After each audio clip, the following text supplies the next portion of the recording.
So welcome back.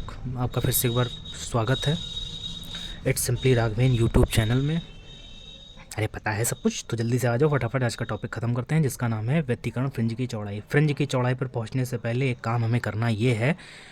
ये काम simple है, बस थोड़ी मैथमेटिकल अप्रोच से आपको इसको समझना है। काम ये है, फ्रिंज की चौड़ाई हम बाद में निकालेंगे, लेकिन उससे पहले हमें ये निकालना है कि जो सेंटर ब्राइट फ्रिंज बनती है, दीप्त फ्रिंज बनती है, इससे किसी भी एनथ एनथ चाहे ऊपर की तरफ चाहे नीचे की तरफ, दीप्त या अदीप्त फ्रिंज की दूरी क्या होगी। ठीक है, समझ पाए कि नहीं समझ पाए कि सेंटर ब्राइट फ्रिंज जो बनती है उससे ऊपर एकांतर क्रम में, उससे नीचे एकांतर क्रम में जो भी नेक्स्ट दीप्त के बाद अदीप्त, यहाँ पर दीप्त अदीप्त दीप्त अदीप्त यानी कि bright dark bright dark bright dark ऐसे एकांतर क्रम में ऊपर बनती है, ऐसे ही एकांतर क्रम में bright dark bright dark bright dark ऐसे नीचे बनती है। हमें पहले ये पता करना है कि सेंटर ब्राइट फ्रिंज से किसी भी एनथ डार्क फ्रिंज या एनथ ब्राइट फ्रिंज की डिस्टेंस क्या होगी। अब इसके लिए यहाँ पर क्या किया गया, मैं इसको थोड़ा इरेज कर देता हूँ ताकि डायग्राम थोड़ा क्लीन हो जाए। पहले से काफ़ी डायग्राम यहाँ पे गंदा था। ठीक है, अच्छा अब इसमें देखते हैं। यहाँ पर आपको ये जो अरेंजमेंट है ये बेसिकली आपका किसका अरेंजमेंट है, तो यंग डबल स्लिट एक्सपेरिमेंट का ये अरेंजमेंट है, जहाँ पे मोनोक्रोमेटिक लाइट सोर्स को लगाया जाता है। एक स्लिट एस होती है, फिर उसके कुछ डिस्टेंस पर ये सारी डिस्टेंस फिक्स होती हैं, एक्सपेरिमेंट में। अच्छा, ये जो स्लिट S1 S2 है, इनके बीच की दूरी को स्मॉल डी माना गया है। S1 S2 स्लिट और पर्दे के बीच की डिस्टेंस को कैपिटल डी माना गया है। और उसके अलावा अगर यहाँ पर S1 S2 से जब प्रकाश किरणें चलती हैं, तरंग का नेचर वेव नेचर लेकर चल रहे हैं, तो यहाँ से जब वेव्स चलती हैं तो यहाँ पर जो सेंटर पार्ट होता है, यहाँ सेंटर पार्ट पे आपको सेंट्रल ब्राइट फ्रिंज मिलती है, यानी कि केंद्रीय दीप्त फ्रिंज मिलती है, यानी कि यहाँ पे सबसे अधिकतम तीव्रता होती है प्रकाश की। ठीक है, आयाम अधिकतम होता है, तीव्रता अधिकतम होती है, क्योंकि तीव्रता इज़ डायरेक्टली प्रोपोर्शनल टू आयाम के वर्ग का। ठीक है, आयाम का वर्ग, समझ में आए की बात।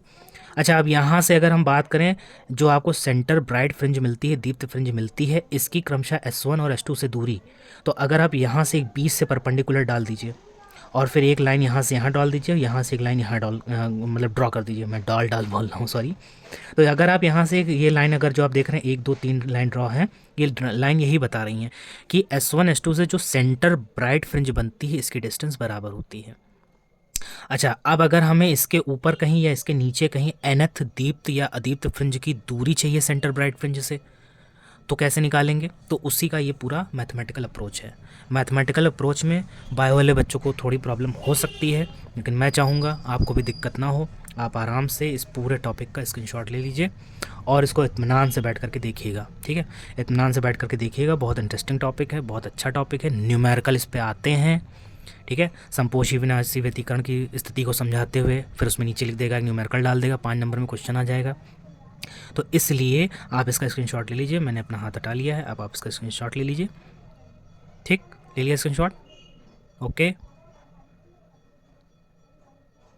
अच्छा ठीक है, चलो अब यहाँ पर देखिएगा, आपको ये फार्मूला जो मैथमेटिकल अप्रोच है, इसको आपको डेराइव नहीं करना है, क्योंकि आप सिलेबस यूपी बोर्ड का उठा करके देखेंगे तो उसमें आपको साफ साफ लिखा है फ्रिंज की चौड़ाई का व्यंजक, सूत्र की व्युत्पत्ति नहीं।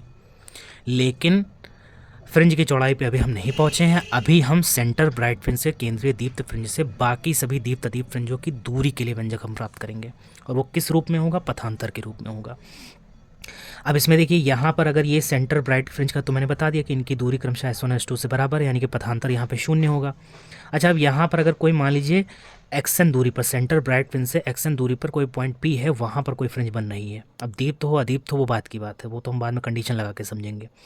अब अगर यहाँ P पॉइंट पर अगर कोई फ्रिंज बन रही है, तो हमें ये पता करना होगा कि इसकी सेंटर ब्राइट फ्रिंज से कितनी डिस्टेंस है। इसको निकालने के लिए हम क्या करेंगे, इसको निकालने के लिए हम बहुत आसान काम है, बहुत आराम से समझ लो। यहाँ पर S1 से P पर एक लाइन खींच दीजिए, S2 से P पर एक लाइन खींच दीजिए। ठीक है, फिर अगर आपको थोड़ा याद हो मैथमेटिकल अप्रोच, तो यहाँ पर अगर आप ये यहाँ इस S1 पॉइंट से इस पॉइंट पर एक लाइन ड्रॉ कर दीजिए, तो यहाँ पर अगर आप इसे A पॉइंट कहिए यहाँ पर, तो दोनों का पाथ डिफरेंस कितना आएगा, दोनों का पाथ डिफरेंस खाली S2A आएगा ना।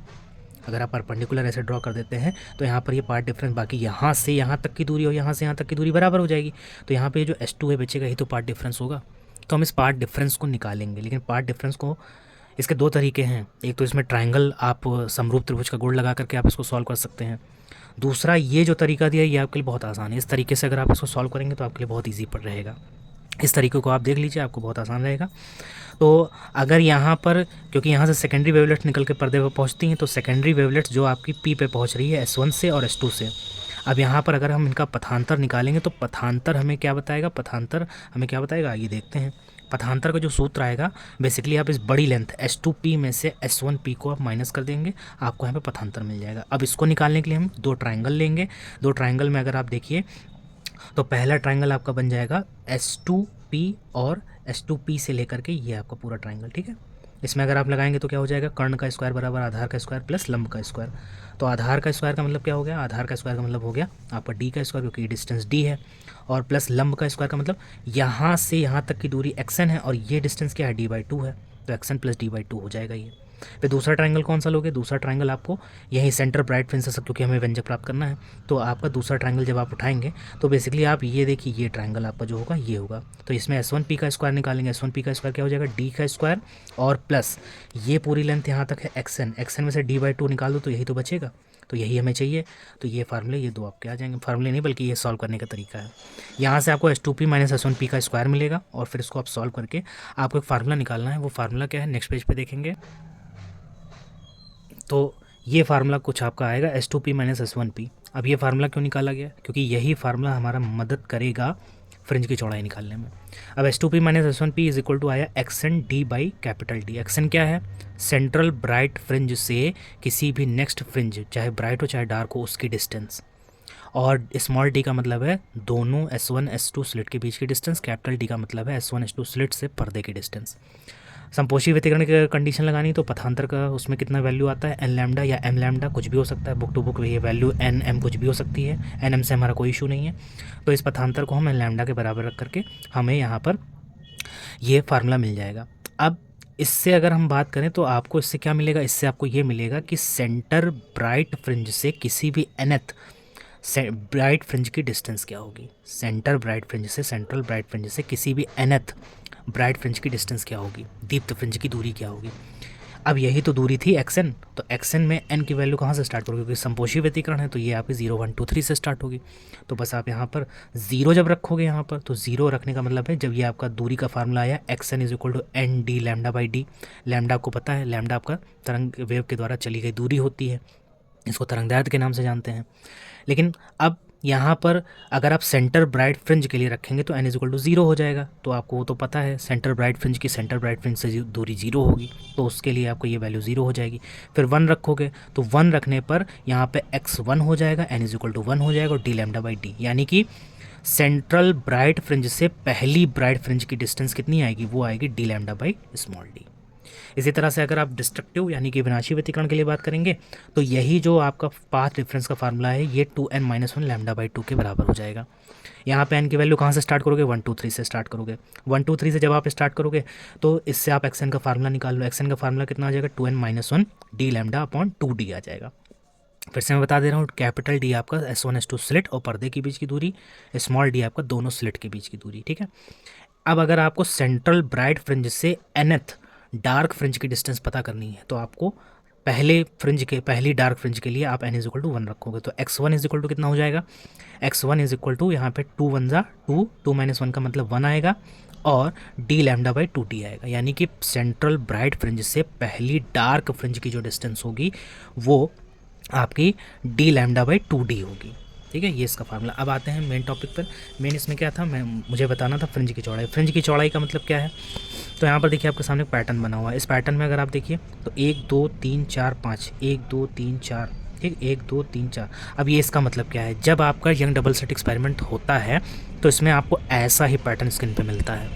अब ये जो पैटर्न स्क्रीन पे मिलता है तो यहाँ पर देखिए क्या बता रहा है, ये दो क्रमागत दीप्त फ्रिंजों के बीच की दूरी को दीप्त फ्रिंज की चौड़ाई, यानी कि अगर आप ये देखिए आपको इसमें ब्लैक और ये वाइट स्पॉट दिख रहे होंगे। अब इसमें ब्लैक स्पॉट क्या दिखा रहे हैं, वाइट स्पॉट क्या दिखा रहे हैं।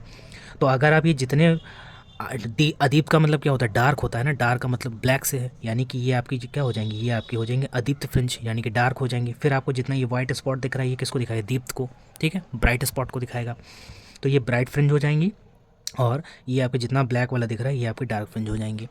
अब फ्रिंज चौड़ाई का मतलब क्या होता है, तो क्रमशः दो क्रमागत का मतलब, अब दो क्रमागत की अगर हम बात करें तो अगर दो दीप्त फ्रिंज की चौड़ाई आपको जानना है तो यहाँ पर दो क्रमागत दीप्त फ्रिंजों के बीच की जो दूरी होती है उसे ही हम फ्रिंज की चौड़ाई कहते हैं। अब इसी तरह से दो अदीप्त फ्रिंज के बीच की जो दूरी होगी उसे ही हम अदीप्त फ्रिंज की चौड़ाई कहेंगे।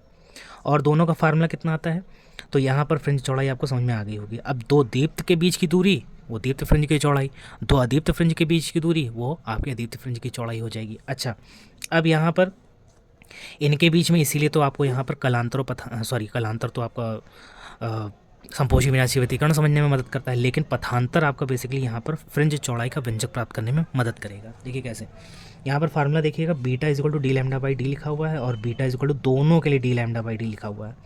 अब इसका मतलब क्या है, इसका मतलब मैं आपको समझाता हूँ, बस वेट एंड वॉच। तो इसमें ये फार्मूले अगर हम बात करें दीप्त फ्रिंज की चौड़ाई, ये भी डी लैम्डा बाई डी आती है, ये भी डी लैम्डा बाई डी आती है, मैंने इसको अभी आपको बता दिया।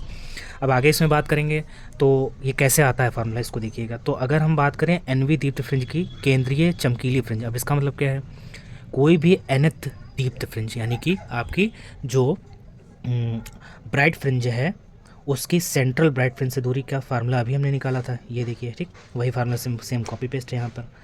तो अगर आप यहाँ पर ये फार्मूला समझ में आ गया, अब इससे ही सेंट्रल ब्राइट फ्रिंज से किसी n+1 भी यानी कि एकांतर क्रम में बनती है ना, तो अगर सेंटर के लिए 0 है फिर 1 बढ़ेगा तो एक ही तो ऑर्डर बढ़ेगा, जैसे 0 1 2 3 4 5 ऐसी तो बढ़ती है। अब अगर सेंट्रल ब्राइट फ्रिंज से अगली ब्राइट फ्रिंज की डिस्टेंस निकालनी होगी तो एकांतर का मतलब एक का अंतर, तो इसीलिए हमने यहाँ पर अगली n+1 भी ब्राइट फ्रिंज की डिस्टेंस सेंट्रल ब्राइट फ्रिंज से ली है। तो ये आपका कितना हो जाएगा xn+1 और यहाँ पे n की जगह कितना हो जाएगा n+1 D lambda by D, ठीक है। अच्छा, अगर यहाँ पर हमें अभी पता चला डेफिनेशन में कि दो दीप्त फ्रिंजों के बीच की दूरी दो अदीप्त फ्रिंजों के बीच की दूरी यही आपकी हो जाती है फ्रिंज विड्थ, तो बस हो गया ना काम। यहाँ पर ये दोनों निकाल लिया ऊपर, इसीलिए पथांतर का सूत्र निकलवाया गया था, समझ में आई बात।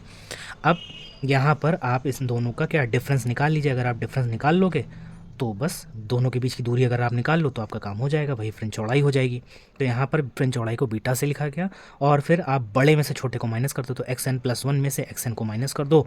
जब आप इस पूरे मैथमेटिकल कैलकुलेशन को करोगे, इतना लंबा खींच के बोला है उतना लंबा है नहीं, छोटी सी कैलकुलेशन है, तो ये फार्मूला कितना आएगा डी लैम्डा बाई डी, ये आपका दीप्त फ्रिंज की चौड़ाई आ गई। यानी कि दीप्त फ्रिंज का मतलब इस वाले से इस वाले के बीच की जो दूरी है, ठीक है, इसी को हम कहते हैं फ्रिंज चौड़ाई। अभी क्योंकि दीप्त की बात करें तो इसके बीच की दूरी कितनी आएगी डी लैम्डा बाई डी, ये फार्मूला आ गया। फिर उसके बाद नेक्स्ट अगर हम बात करते हैं तो नेक्स्ट में अगर हम बात करें, अगर आपको इसी तरह से सेंट्रल ब्राइट फ्रिंज से नेक्स्ट किसी डार्क फ्रिंज तक के लिए यही काम हम सेम करेंगे और इसी से ही हम क्या करेंगे, इसी से ही हम अपना फ्रिंज चौड़ाई का व्यंजक अदीप्त फ्रिंज के लिए निकाल लेंगे। तो देखो एनवी अदीप्त फ्रिंज की केंद्रीय फ्रिंज ओ से दूरी, इसका फार्मूला ऑलरेडी यहाँ पे देख लो, आपको यहाँ पे देख लीजिए है, यहाँ पे ये फार्मूला इसका निकाला गया है, तो इसमें तो कोई दिक्कत नहीं होनी चाहिए। अब एकांतर क्रम में ही तो अदीप्त फ्रिंज बनती है सेंट्रल ब्राइट से, bright dark bright dark bright dark, यानी कि एकांतर क्रम में एक का अंतर, इसीलिए हम नेक्स्ट n+1 भी डार्क फ्रिंज की सेंट्रल ब्राइट फ्रिंज से दूरी निकाल लेंगे, बस ये आपका फार्मूला आ जाएगा। दोनों का डिफरेंस निकाल लो, आपको फ्रिंज चौड़ाई का व्यंजक मिल जाएगा। ये देखा, तो दोनों के जब आप सॉल्व करोगे तो दोनों के लिए फार्मूला कितना आता है, इसके लिए भी डी लैम्डा बाई डी और इसके लिए डी लैम्डा बाई डी, अर्थात इस वाले से इस वाले के बीच की distance D lambda by D अदीप्त फ्रिंज, इस वाले से इसकी अदीप्त fringe D lambda by D, simple, यही आपका है फ्रिंज की चौड़ाई का व्यंजक। अब अगर आपसे फ्रिंज की कोणीय चौड़ाई की बात करें तो कोणीय चौड़ाई का आप सिर्फ फार्मूला जान लीजिए। कोणीय चौड़ाई का फार्मूला क्या होता है, इसको हम थीटा से प्रदर्शित करते हैं। वेवलेंथ को अगर स्लिट के बीच की डिस्टेंस से आप डिवाइड कर दीजिए तो वो बेसिकली आपका कोणीय चौड़ाई हो जाती है, ठीक है। बाकी आपके सामने है, आप इसका स्क्रीनशॉट ले लीजिए, आराम से देख लीजिए, कैलकुलेशन समझ लीजिए।